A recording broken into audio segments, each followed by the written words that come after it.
ძვირფასო ტელემაყურებლებო, მოგესალმებით ტელეკომპანიის ახალი საქართველო ეთერიდან. დღეს ჩვენ ვიწყებთ გადაცემათა ახალ ციკლს. ებრაელობა და საქართველო საუკუნეთა გადაძახილი, რომელიც ეძღვნება მსოფლიოს ორი უძველესი და უმნიშვნელოვანესი ხალხის, ებრაელებისა და ქართველების მრავალსაუკუნოვან უნიკალურ ურთიერთობებსა და მეგობრობას. გადაცემის ავტორი და წამყვანი გახლავართ მე, პროფესორი, ფილოსოფიის დოქტორი ეთერ თოფჩიაშვილი გიგინეიშვილი. ჩვენი გადაცემის ფარგლებში განვიხილავთ ისეთ მნიშვნელოვან თემებს, როგორიც არის ებრაელების შემოსვლა საქართველოში. საქართველოში ებრაელთა მრავალსაუკუნოვანი ცხოვრების ამსახველი არქეოლოგიური მასალების განხილვა, ებრაული დღესასწაულები, ისრაელის ქალაქები, ისრაელისა და საქართველოს დაძმობილებული ქალაქები, ისრაელის კულტურა, ყოფა ცხოვრება, ეკონომიკა, ასევე გვექნება საუბარი ქართულ ებრაული ურთიერთობების დღევანდელი მდგომარეობის შესახებ. განვიხილავთ გარკვეულ საკითხებს ბიბლიიდან, გვეყოლება მოწვეული სტუმრები ისრაელიდან, ის ქართველი ებრაელები, რომლებმაც თავიანთი დედასამშობლო საქართველო, თავიანთი ისტორიულ სამშობლოში გადასახლების გამო დატოვეს, მაგრამ ნოსტალგია საქართველოს შესახებ ყოველთვის თან დასდევთ და ყოველთვის ასე იქნება, ეჭვი არ მეპარება, სანამ არსებობს ქართველი ებრაელის ფენომენი ამ ქვეყნად. გარდა ამისა, ჩვენ ვისაუბრებთ კიდევ მრავალ სხვადასხვა საინტერესო თემაზე. განვიხილავთ თქვენს მოთხოვნებს, თქვენს შეკითხვებს, თქვენთვის საინტერესო თემებს. დღეს ჩვენთან სტუდიაში სტუმრად იმყოფება დამსახურებული ჟურნალისტი ქალბატონი ლეილა ნოდია, რომელიც ებრაელი ხალხის დიდი მეგობარია, ხშირად არის ნამყოფი ისრაელში და მოგვიყვება თავის შთაბეჭდილებებს იმ თემის შესახებ, რომელიც ჩვენ დღეს გვინდა განვიხილოთ. ქალბატონი ლეილა, და მივესალმო ტელემაყურებელს და გაოცებული ვარ აი ასეთი კარგი წამოწყებით თვით ტელევიზიის მიმართაც დიდი მადლობა მინდა ვთქვა, რადგანაც ამდენ საუკუნოვან მეგობრობას, რომელსაც მოიცავს ქართველთა და ებრაელთა მეგობრობა, აი ასეთი გადაცემები კანტიკუტად თუ ქონია და აი ეს როდესაც ტელევიზია იღებს აი ესეთ გადაწყვეტილებას, მithumetes დღევანდელ დღეს, ეს ნამდვილად მისასალმებელია, იმიტომ რომ ძალიან ბევრი საინტერესო თემატიკა, რაც ჯერ თქვენ ჩამოთვალეთ, ეს რამდენი მასალის მომცველია და ის ისტორიები, რაც მე ვიცი ამიკითხავს მომისმენია ხშირად ქართველ ებრაელებთან ყოფნის დროს, ისრაელში მოგზაურობის დროს, ეს როდესაც იქნება ჩვენი მსმენელებისათვის ადვილად აღსაქმელი მისაღები, ეს იქნება ძალიან კარგი. ორივე ერისათვის მე ვფიქრობ, რომ ამით უფრო მეტად განივცომა ჩვენი ურთიერთობები, მეგობრობა, უფრო მეტად მიხვდებიან ადამიანები, როგორი სიკეთის მატარებელი ერია ებრაელები, როგორი მეგობრობა გვაქვს ჩვენ, რატომ აი ამდენი საუკუნე ვეფერებით ერთმანეთს, ეს ძალიან კარგი წამოწყება. მე მადლობის მეტი არაფერი არ მეთქვის თვით ამ ტელევიზიის ხელმძღვანელობის მიმართ.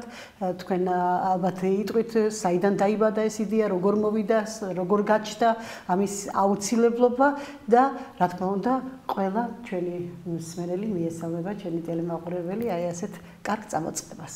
ქალბატონო ლეილა, მე მინდა რომ თქვენი სტუმრობა ამ ჩვენს გადაცემაში ფეხბედნიერი ყოფილიყო ჩვენი გადაცემისათვის და წარმატებით გაგვეგრძელებინოს აი ამ გადაცემათა ციკლი.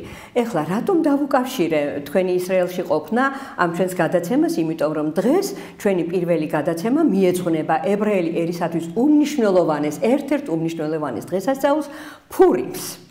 ფურიმის დღესასწაულს. მე ვიცი რომ თქვენ ფურიმის დღეებში ისრაელში იყავით და მიიღეთ მონაწილეობა იმ სახალხო უდიდეს სახალხო ზეიმში, რაც ისრაელში ეწყობა ამ პერიოდში. მაგრამ თვალით ვიხილე როგორ ხდება იქ შეხვედრა ფურიმის დღესასწაულის ყველანი ესეთი საკარნავალო ფორმებში არიან გამოწყობილები.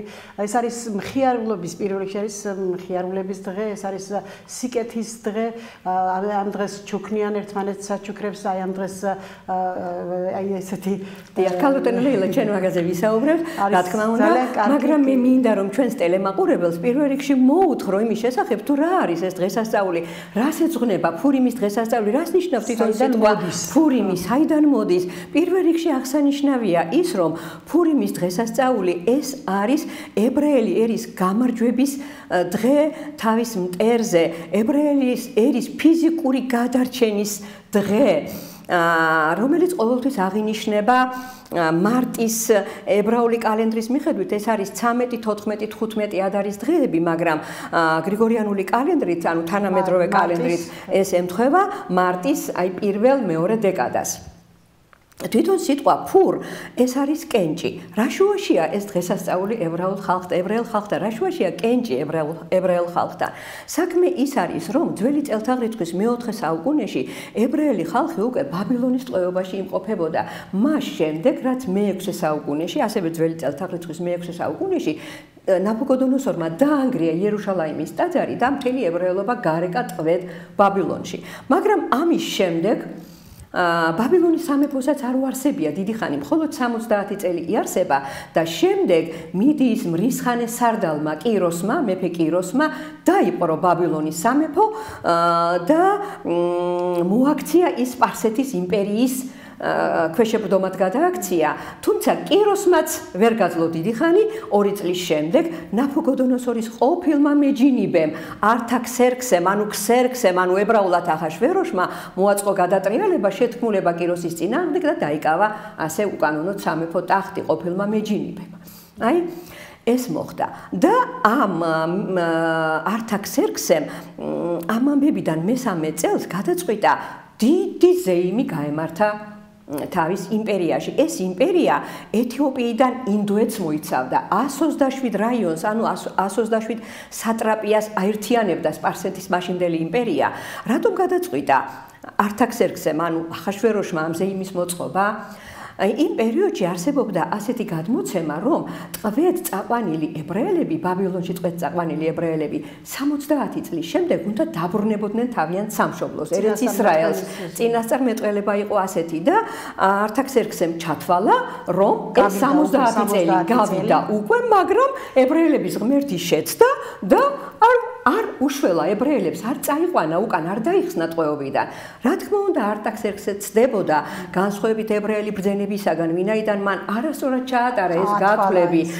ართაქსერქსემ ათვლა ჩაატარა ისრაელის მეფის იეხონიას დატყვევებიდან, ანუ 10 წლით ადრე და არა ტაძრის დანგრევიდან. აი ტაძრის დანგრევიდან კი მხოლოდ 60 წელი იყო გასული და ჯერ რა თქმა უნდა არ იყო დამდგარი ებრაელთა ხსნის ვადა არ იყო დამდგარი. მაგრამ ნუ ართაქსერქსემ გადაწყვიტა ეზეიმა და აი ეს ზეიმი 180 დღე გრძელდებოდა. ამ 180 დღის განმავლობაში აი ესეთი გამუდმებული кейფის თუ ვიტყვით შემდეგ მან უბრძანა თავის დედოფალს ვაშთის, რომელიც ნაბუქოდონოსორის შვილიშვილი იყო, უბრძანა ვაშთის, რომ დედიშობილა გამოჩენილიყო იმდენი სტუმრების წინაშე, მაგრამ ვაშთიმ უარი შემოუთვალა. ნუ ეს არ იყო გამოწვეული სირცხვილის გრძნობით. ჩვენი ებრაელი ბრძენები გვიხსნიან, რომ ვაშთის უფლისნებით ტანზე გამოაყარა მუწუკებმა და ამიტომ როგორც ნებისმიერი ქალი ის გამოშვენიერი რა თქმა უნდა გამოიჩინა, იმას ვერ დაფარავდა, თორე გვირგვინით დედიშობილა წარდგენას აპირებდა ვაშთი. ნუ რა თქმა უნდა მისი მეუღლე მეფე, იმპერატორი ასე რომ ვთქვათ, იმხელა იმპერიის ხელმძღვანელი, მეუფე და პატრონი გაბრაზდა ვაშთიზე და იგი მოაკვდინა. და საჭირო გახდა ახალი დედოფლის მოძებნა. და გამოცხადდა თელს ამხელა სპარსეთის იმპერიაში კონკურსი, უпростоრად ჯერ ბრძანება გავრცელდა იმის შესახებ, რომ ყველა ქალწული მიუხედავად თავისი ეროვნებისა, ნაციონალობისა, უნდა გამოცხადებულიყო მეფის სასახლეში, რათა გაევლო კონკურსი, ასე ვთქვათ, კასტინგი დღევანდელიანით და შეერჩიათ შესაფერისი სადედოფლო. უმშვენიერეს ქალიშვილებს ეძებდნენ. უმშვენიერეს და აი ამდენ უმშვენიერეს ქალბატონს შორის პირველობა დაისაკუთრა ესთერმა, ებრაელმა ქალმა, ობოლმა ესთერმა, რომელიც აბიგაილის ასულმა, რომელიც იზრდებოდა ბიძამისის მორდეხაის სახლში. ვარსკვლავს შეადარეს იმ დროინდელმა. და ისტორიკოსები. გამებდა ესთერი, მაგრამ თავისი ბიძის მორდეხაის რჩევით მან არ გაამხილა თავისი ეროვნება. ესთერის ბიძა მორდეხაი ძალიან განათლებული ადამიანი იყო. მან 70 ენა იცოდა, როგორც ჩვენი ბრძენები გადმოგცემენ და გარდა ამისა ყრუმუნჩთა ენაც. ის ფაქტიურად ითვლებოდა სპარსეთის იმპერიაში მცხოვრები ებრაელების წინამძღოლად. აი ასე გახდა ესთერ დედოფალი, ამხელა იმპერიის დედოფალი. ისიც ხომ ცნობილია, რომ ტერი მას ის ამანის სახით რომ ყავდა, აიძულებდა რომ დაემალა მას ეს თავისი ეროვნება და არ გათქვა თავისი ეროვნება. არა, ამანი ქალბატონო ლეილა, ამანი ამ შემთხვევაში არაფერ შუაში, ამანმაც არ იცოდა რომ ესთერი იყო ებრაელი ქალბატონი. არავინ არ იცოდა მორდეხაის გარდა. მორდეხაის გარდა არავინ არ იცოდა. და ეხლა იცით რა, საინტერესოა თუ ესთერი ეს ებრაელი ხალი დედოფალი იყო, სპარსეთის დედოფალი, მაშ ებრაელებს საშიშროება რატომ დაემუქრა ებრაელებს საშიშროება ამ ქვეყანაში, არა? საქმე ის არის, რომ ამ ახაშვეროშ ყავდა ვეზირი, სწორედ ეს ამანი, პირველი ვეზირი, რომელიც აღზევებული იყო თავიდან ის პარიკმახერი იყო ეს ამანი, როგორც დაბიური წარმოშობა ჰქონდა, როგორი დაბიური წარმოშობა ჰქონდა ახაშვეროშ, ასევე დაბიური წარმოშობა ჰქონდა ამანსაც, მაგრამ რაღაცა გარემოებათა დამთხევის გამო ის აღზევდა, ძალიან გამდიდრდა და რა თქმა უნდა, მეფემ ახაშვეროშმა ის მიიწვია თავის სასახლეში და პირველ ვეზირად აქცია. და გარდა ამისა დანიშნა თავისი პირადი დაცვის უფროსად. აი ეხლა ეს ამბავი როგორ მოხდა?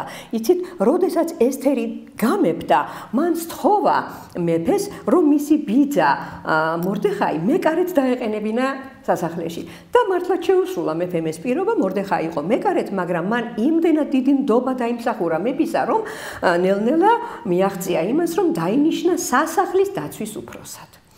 და ერთხელაც ეს რა თქმა უნდა არ მოეწონათ. მორდეხაის ებრაელობა კი ყველა მიცოდა, რა თქმა უნდა, ცნობილი იყო და ეს არ მოეწონათ მეფის კარისკაცებს და გადაწყვიტეს მეფის წინაშე შეთქმულება მოეწყოთ შეთქმულება და მოეკლათ მეფე.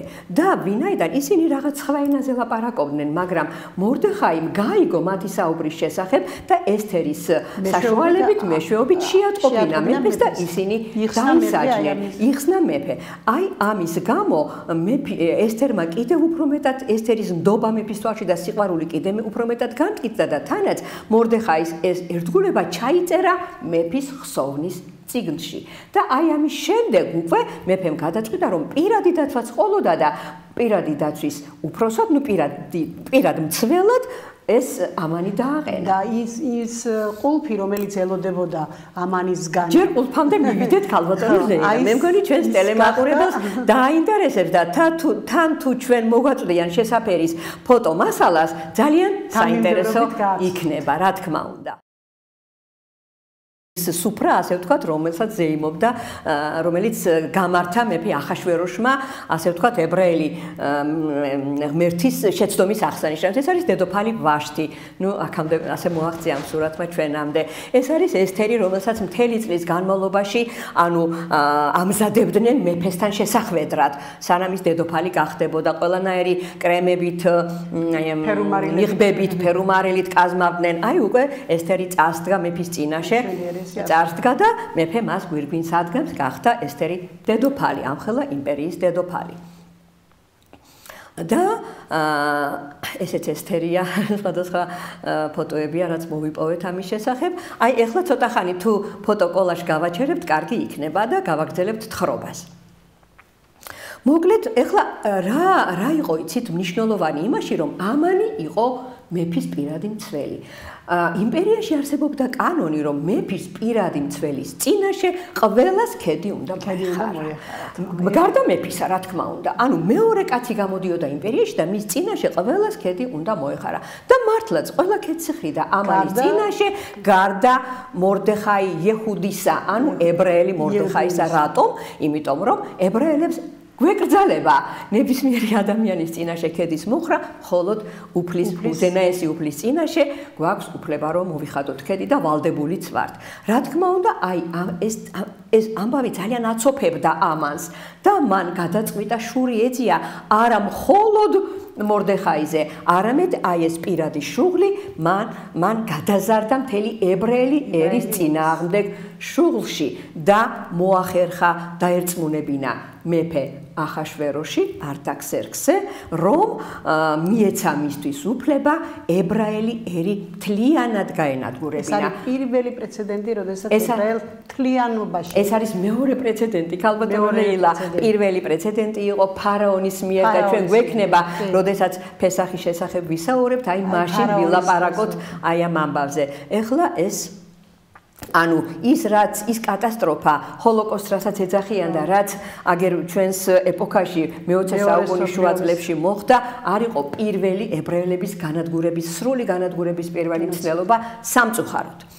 და აი გადაწყვიტა და თან როგორი მოტივით დაითანხმა, იცით მეფე რომ აიო ებრაელებიო ებრაელებს არ შემოაქვთო ხაზინაშიო დიდი ფულიო, იმიტომ რომ ისინი ყოველ კვირა შაბათობით ისვენებენო, ანუ არ მუშაობენო, ყოველ დღესასწაულზე ისვენებენ, არ მუშაობენო, ყოველი ახალმთვარეობის დროს ისვენებენ, არ მუშაობენო, ამიტომ ძალიან ცოტა ფული შემოაქვთო ხაზინაშიო და მე შემოვიტან იმდენ ფულსო, ძალიან მდიდარი იყო ხომ აღნიშნეთ ჩვენ ამანი, მე შემოვიტან იმდენ ფულს, რომ ებრაელების განადგურება ჩვენს ქვეყანაში ხაზინას ზიანს არ მოუტანს და დათანხმდა ახაშვეროში.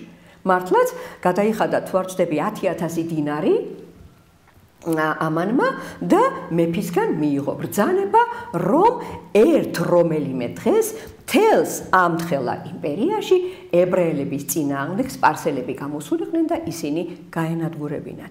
ეხლა რომელი დღე დაინიშნა რა? აი უკვე მივდივართ ფურიმის ახსნამდე.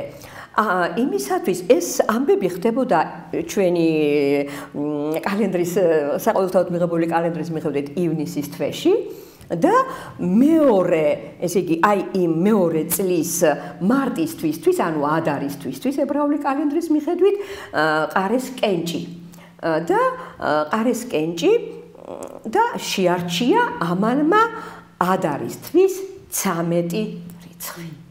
ადარისთვის 13 რიცხვი. აი იმ პერიოდის განმავლობაში, რაც აშორებდა ივნის ადარისაგან, ანუ მარტისაგან, თელს ქვეყანაში, ყველა სატრაპიაში, 127-ვე სატრაპიაში დაიგზავნა წერილები, ბრძანებით, რომ ამადა ამ დღეს, მარტის, ადარის ამადა ამ დღეს, სხვათა შორის იმ იმპერიაშიც თვეების სახელწოდება იგივე იყო, რაც სპარსის იმპერიაში იმ პერიოდში, რაც ებრაული თვეების სახელწოდებებია. ანუ 13 მარტის დღეს მთელი ებრაელობას მუსრი უნდა გავლებოდა. რა თქმა უნდა, როდესაც ეს ამბავი გაიგო მორდეხაიმ, საშინლად შეწუხდა და ესთერს მიუგზავნა მოციქულები, ახლა შესვლა პირადად ესთერისთან არ შეეძლო მას, მიუხედავად რომ მისი ძმისშვილი იყო, არ შეეძლო, მაგრამ ესთერს მიუგზავნა თხოვნით მოციქულები და რაიმე ეღონა და მეფისათვის შეწყალება გამოეთხოვა ებრაელებისათვის. ანუ ებრაელები უნდა გაენადგურებინათ იმის გამო, რომ ისინი ცხოვრობდნენ ებრაული ცხოვრების მიხედვით. ანუ იყვნენ ებრაელები, მხოლოდ ამის გამო. სხვა არანაირი დანაშაული ებრაელობას არ მიუძღოდა იმ ქვეყანაში არავის მიმართ, ხო?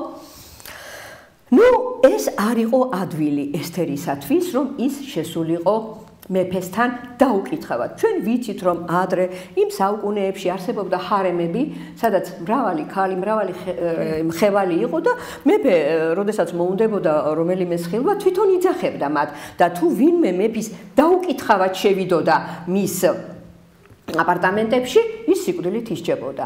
მაგრამ ესთერმა დიდი ფიქრის შემდეგ გადაწყვიტა, რომ წასულიყო აი ამ გმირობაზე. ეს ნამდვილად გმირობა იყო მისი მხრიდან.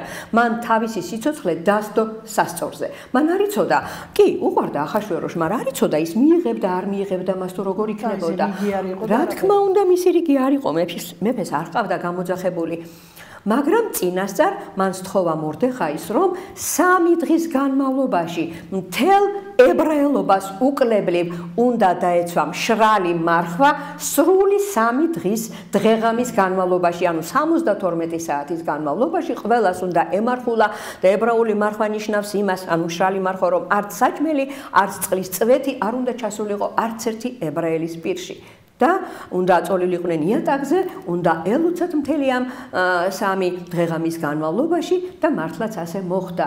და აი გავიდა 3 დღეღამე, მარხვით დასუსტებული ესთერ დედოფალი წარდგა მეფის წინაშე. თუ შეიძლება მოგვაწოდეთ ფოტო მასალა.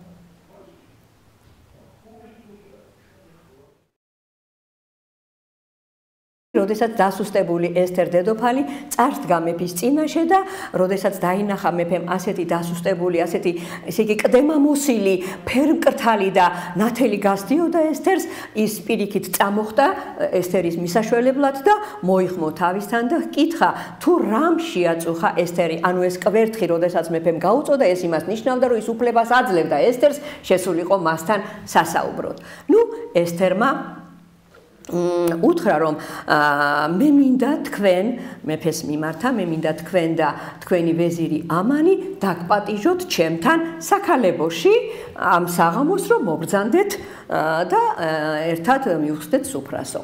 ნუ რა თქმა უნდა მეფე დათანხმდა ამანი კი სიხარულისაგან გააჩერეთ რა ცოტა ხანი გააჩერეთ თუ შეიძლება ეს ფოტო მასალა ამანი სიხარულისაგან მეცხრეცაზე იყო, იმიტომ რომ მან იფიქრა, აი ესთერ დედოფალმაც კი მოინდომა ჩემთან ურთიერთობა, მეფის დონეზე დამაყენა და მე უკვე მორდეხაის და ებრაელების მოსპობაში არაფერი ხელს აღარ შევიშლისო.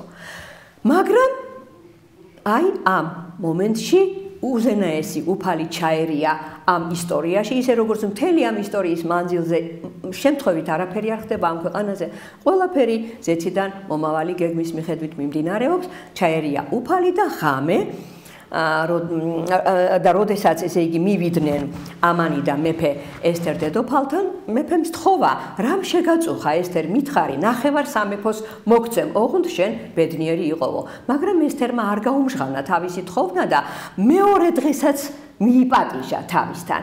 აი, როდესაც ამ სუფრის შემდეგ მეფე დაწვა დასაძინებლად, მან ვერაფრით ვერ დაიძინა, გაუკრთა ძილი და იფიქრა, ხომ არ გავაკეთე ისეთი რამე, რაც მე მოსვენებას არ მაძლევს, იმიტომ რომ კოშმარული სიზმრები ესიზმრებოდა. რა თქმა უნდა, ეს სიზმრები შემთხვევით არ ხდება, ჩვენ ვიცით, რომ სიზმრების ზეციდან მოდის, შემოკარგებო.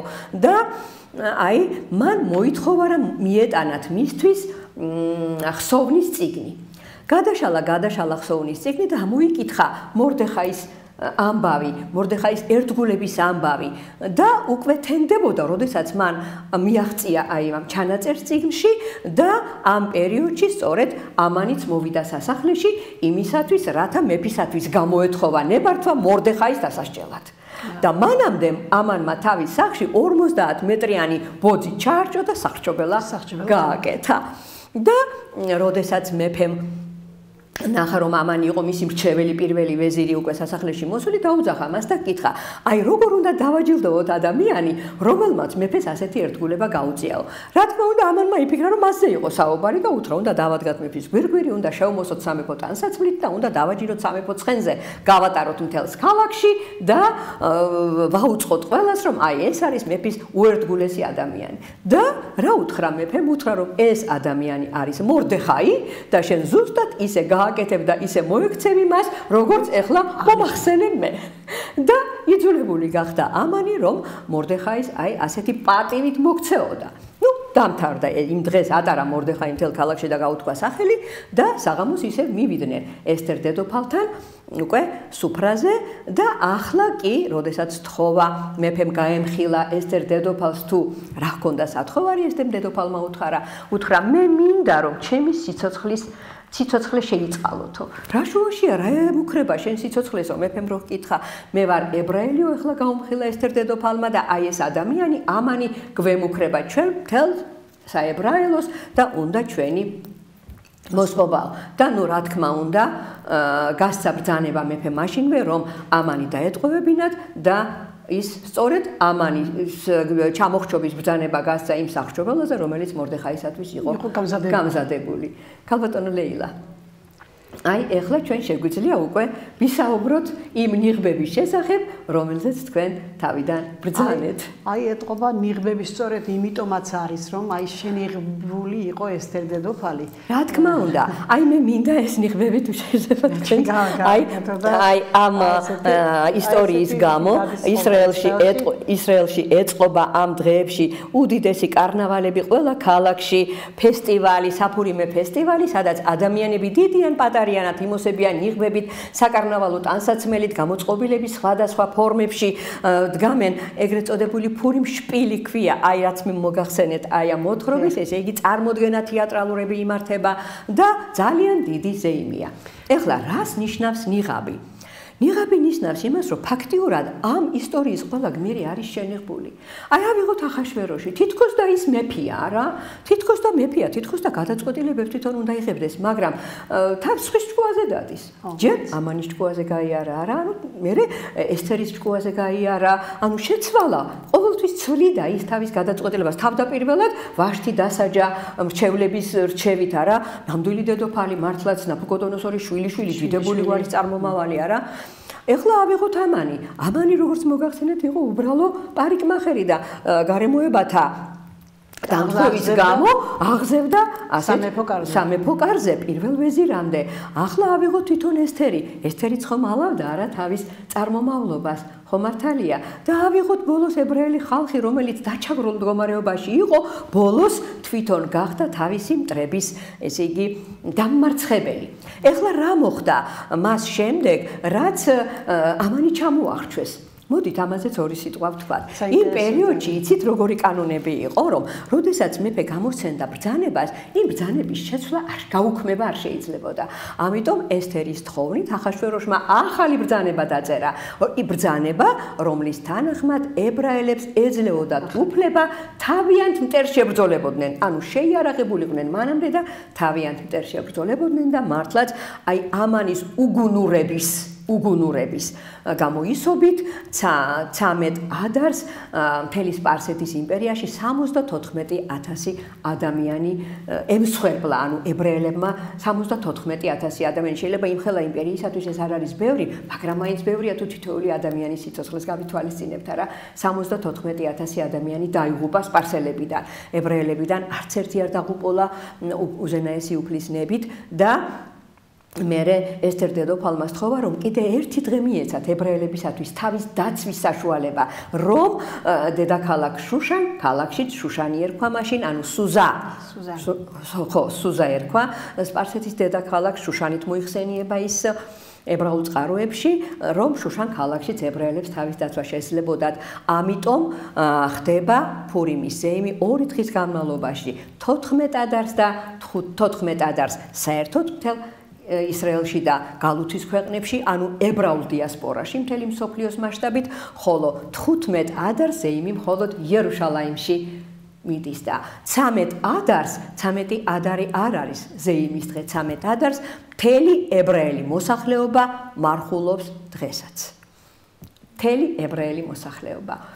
აი ეს მინდოდა მომეთქრო აი ამ შესანიშნავი დღესასწაულის შესაძლებლიერს აქვს ერთ-ერთი უმნიშვნელოვანესი დღესასწაულია და ფიქრობენ, რომ ყველა სხვა დღესასწაულიც რომ გაუქმდეს, ფურიმის დღესასწაული ყოველთვის დარჩება, როგორც ებრაელი ერის ფიზიკურად გადარჩენის დღესასწაული. მე დაკვირვებული ვარ, როდესაც არის რაღაც დღესასწაული, დიდი დღესასწაული ებრაელი ერის, ყოველთვის წინ უძღვის ეს მარხვა, ეს განწმენდა, ეს აი ახალ წელსაც, როშაშანასაც კი წინ უძღვის აი ეს. რა თქმა უნდა, ქალბატონო ლეილა, იმიტომ რომ იცით რა, როგორც ებრაელი ერის, ისე სხვა ერების ერთადერთი ჭეშმარიტი დამცველი არის უზენაესი ღმერთი.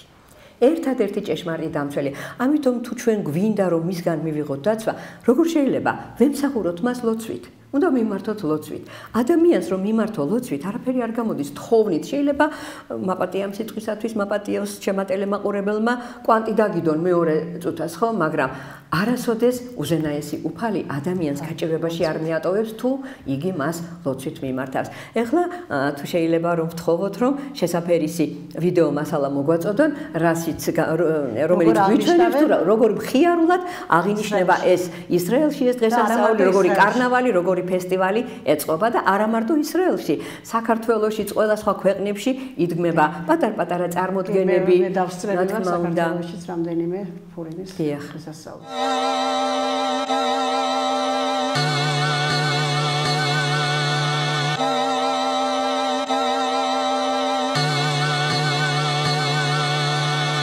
Dum dum dum dum dum dum dum dum dum dum dum dum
twerking it on the dance floor. Right in front of that mirror, girl, you twerking it on the floor. Twerking it on the dance floor. Twerking it on the dance floor. Twerking it on the dance floor. Twerking it on the dance floor. Twerking it on the dance floor. Twerking it on the dance floor. Right in front of that mirror, girl, you twerking it on the dance floor. Right in front of that mirror, girl, you twerking it on the dance floor. Right in front of that mirror, girl, you twerking it on the right in front of that mirror, girl, you twerking it on the dance floor. Right in front of that mirror, girl, you twerking it on the floor. Twerking it on the dance floor. Twerking it on the dance floor. Twerking it on the dance floor. Twerking it on the dance floor. Twerking it on the dance floor. Twerking it on the dance floor. Right in front of that mirror, girl, you twerking it on the dance floor. Parida dum dum dum dum dum. Parida dum dum dum dum dum dum dum dum. Parida dum dum dum dum dum. Parida dum dum dum dum dum dum dum. Parida dum dum dum dum dum dum. Parida dum dum dum dum dum dum dum. Parida dum. Thank you for being yourself. Thank you for believing in yourself. Thank you for shining on and being happy all the time. Never giving up. Never giving up. Because you are awesome. You watcher, are awesome. שלום! מה נשמע? כאן אפרילון לחדשות ערוץ 6, מעבירה לכם את שידור הישר מהתקיפה האחרונה של צבי הנינג'ה. תודה רבה בחזרה אליכם! ქალბატონო ლეილა, როგორც ხედავთ, ეს დღესასწაული, ფურიმის დღესასწაული, ფაქტიურად ქალების დღესასწაულს წარმოადგენს. ესთერ დედოფალს ეძღვნება და ეს ეხმიანება ძალიან მნიშვნელოვნად ეხმიანება აი იმ დღესასწაულებს, იმ ქალთა დღესასწაულებს, რომლებიც ჩვენ მარტის დასაწყისში გვაქვს. ქალბატონო ეთერ, ქალბატონო ესთერ, თქვენ დედოფლის სახელი გქვიათ. მინდა გითხრათ, რომ აი სწორედ ქართულ აი ესეთ საერთაშორისო 8 მარტს და დედის დღეს აღნიშნავდნენ იმ 2015 წელს, როდესაც ისრაელში მიმიწვიეს მე წამყვანად ფურიმისა და აი ქალთა დღესასწაულების აღსანიშნავ დღესასწაულზე. იქ რა თქმა უნდა დედის დღეზეც იყო საუბარი. აი ესთერის რაგნოზე ესთერის აი წინა განვილა დედოფლი როგორ გახდა დედოფალი, რა მოყვა შემდეგ ამ გადაწყვეტილებას და როგორ იხსნა მან ებრაელი ერი, ამაზეც იყო საუბარი და მე მიხარდა რომ ჩვენი ქართველი ებრაელები, იქ მცხოვრები ქართველი ებრაელები ამას ქართულად აღნიშნავდნენ და ქართულ დღესასწაულებს ჩვენ დედის დღეს სწორედ 3 მარტს დაემთხვა ეს დღესასწაული იქ ფურიმის დღესასწაული და დედის დღე და ისინი აღნიშნავდნენ რომ დედა ყველგან არის დედა. ყველა ქვეყანაში. მინდა გითხრათ რომ მართლაც ეს მხიარულების რწმენის სიყვარულის დღესასწაულია, ყველასათვის საერთოა, ყველასათვის მისაღებია და აი ესეთი დღესასწაულები, რომელიც ჩვენ კიდევ გველოდება წინ გადაცემები, თქვენ ალბათ ძალიან საინტერესო სტუმრებიც გეყოლება და ძალიან საინტერესო გადაცემებიც იქნება, მაგრამ მე მინდა გითხრათ რომ დღევანდელმა გადაცემამ მე გამაოცა იმით რომ აი თითქოს ვიცოდი მე ესთერის აი ეს მთელი ეს ისტორია, მაგრამ ძალიან ბევრი გავიგე, ძალიან ბევრი შევიმეცნე თუ აი მართლაც როგორი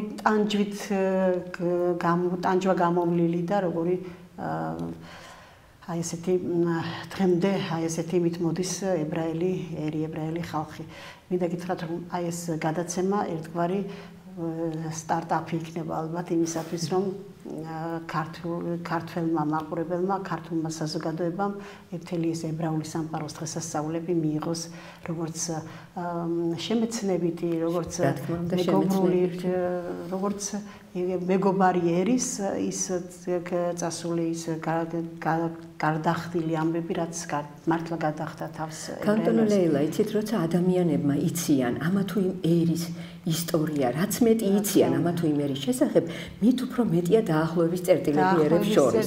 რა თქმა უნდა. ჩვენ როდესაც ერთად აი ეს ამდენი საუკუნე ვცხოვრობდით, სწორედ აი ეს სითბო და სიყვარული განაპირობებდა ამ თანაცხოვრებას, როდესაც ვიცოდით ერთმანეთის ყველაფერი, აი მათ ებრაელ ხალხს უყვარდა ქართველი ხალხი იმ გარემოში, იმ ადაპტირებულ გარემოში, სადაც ისინი ცხოვრობდნენ, მათ ისინი გაქართულდნენ ქართული გვარით, ქართული შემეცნებით ცხოვრობდნენ და მე ისიც ვიცი რომ აი თუნდაც ერთი სოფლის მაგალითზე, სადაც მე გავიზარდე, სუჯუდა იქიდან ძალიან ბევრი იმ მეორე მსოფლიო ომში, თქვენ რო ახსენეთ ახლა ძალიან ბევრი ებრაელი წავიდა და ძალიან ბევრი ებრაელი შეეწირა მესიაც. თუ შეიძლება მოგვაწოდეთ ფოტომასალა ქალბატონი ლეილას ისრაელში ყოფნის შესახებ. ჩემი მასალები ალბათ ძალიან აი ეს ფურიმის დღესასწაული იყო სწორედ ბათამში, ბათამის ღონისძიებაზე და თქვენ თუ ხედავთ გაბატონია ბაფთია და ეს ისრაელში რამდენიმე აი ქართული ბავშვები, ებრაელი ბავშვები, ქართული ხალხში და ქართული ცეკვებით და იქ ძალიან ხშირია ეს ქართული ამბები, ეს ჩვენი ქართველი ებრაელები, როგორ აღნიშნავენ დღესასწაულს, ყველაფერი არის ქართული ისრაელში და მე მინდა ჩემს აი ქართველ ხალხს მიმართო რომ დღესაც ისრაელში ქართველებად ცხოვრობენ ქართველი ებრაელები. საქართველო უყვართ, რა თქმა უნდა, ქართულს ისევ აი ეს სიტყვა ცოტა მეჩვენება, მაგრამ მართლა მოსტირიან და მე ხშირად ვამბობ ხოლმე ნოსტალგია იმდენად დიდია მათში, რომ ხშირად ვიმეორებ ხოლმე დანიელ ხახიაშვილის სიტყვებს მე ისრაელში რამდენჯერ დავიძინე, იმდენჯერ სიზმრად საქართველოს ნახე. ისინი დღესაც მართლა ეს საქართველოს ხედავენ და დღესაც ქართული ცხოვრებით ცხოვრობენ და ეს ნამდვილად მისასალმებელია. მე არ მინდა ახლა შევეხო იმ დღევანდელ სიტუაციებს, მაგრამ აუცილებლად გამოსწორდება ეს ამბები, იმიტომ რომ იმათ ყურებამდეც მივა ის ამბები ჩვენი ესეთი კარგი დამოკიდებულების ჩვენი სიყვარულის ჩვენი მეგობრობის ზმობის შესახებ და აუცილებლად ქართველი ღირსეულად იქნება, როგორც ადრე შედიოდა საქართველოს. ეჭვიც არ მეპარება რომ ეგრე იქნება, იმიტომ რომ ეს მეგობრობის ძაფები იმდენად მტკიცია ამდენი საუკუნეების მანძილზე, რომ მათი გაწყვეტასი ადვილი არ არის ქალბატონი ლეილა. და მე ახლა ერთი რამე მინდა გითხრათ 8 მარტთან დაკავშირებით. 8 მარტის დღესასწაულიც ებრაელი ქალების დაწესებულია, სხვათა შორის კლარა ცეტკინისა და როზა ლუქსემბურგის. ეხლა რა ისტორია იყო ეს, იცით? ნუ ისინი პარტიული მუშაკები იყვნენ და ამიტომ ეკრძალებოდათ ღიად ებრაული დღესასწაულების აღნიშვნა.